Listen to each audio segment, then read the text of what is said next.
Let's talk about 75 hard for a second. I would say most people in strength conditioning world wellness space are against 75 hard, but I think there's some pros and cons. I think it gets a bad rap. So on the one lens, you have like the behavior change side. And so what psychology will tell us is you should make ideally small behavior changes that are additions to your life. So what that means is instead of taking away something you're eating or not eating something specific, you add something. So you add a vegetable to every meal as opposed to taking away. So an additive. So the idea would be you rather than like jump into this crazy 75 hard, you add little behavior changes along the way, and then you have a healthy, sustainable pattern that you can take with you the rest of your life. And that sounds great in theory.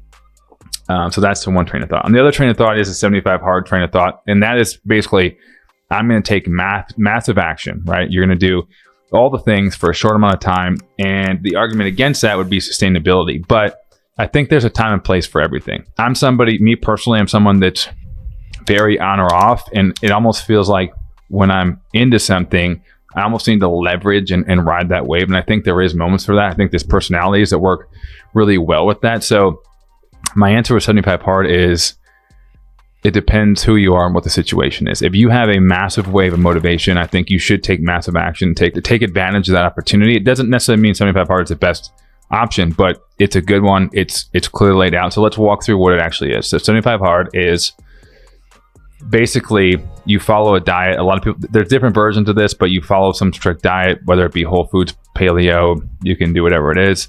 No alcohol. I'm currently doing that right now.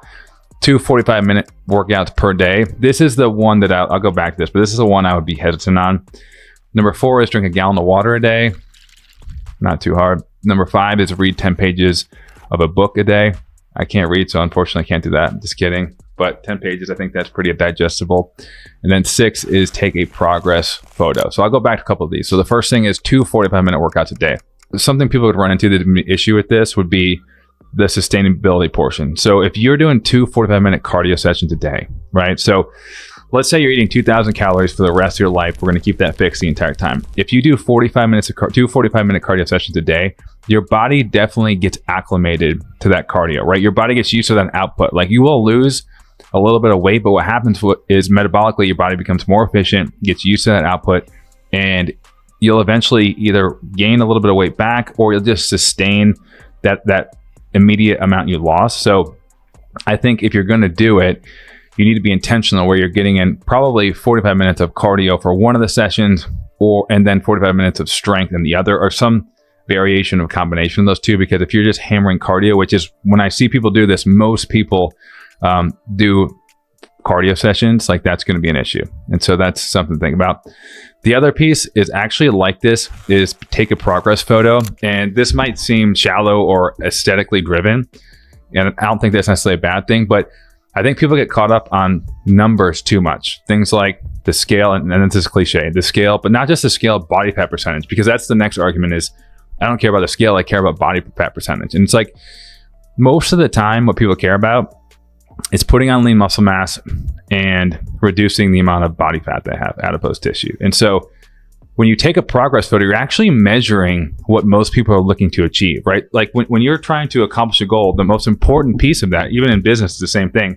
You need to measure the actual outcome that you're shooting for, right? In business, if your goal is revenue, you need to be measuring revenue. If your goal is profitability and you're not measuring, how much your business is spending, you're never going to get to profitability. So same thing with your fitness goals. If your goal is to look a certain way, like your goal isn't to get 8% body fat, your goal is to look like you have 8% body fat. I always tell people, if you had 20% body fat and you looked like you were 8, would you be happier with that? Or would you be happier with being 8% body fat and looking like you were 20%?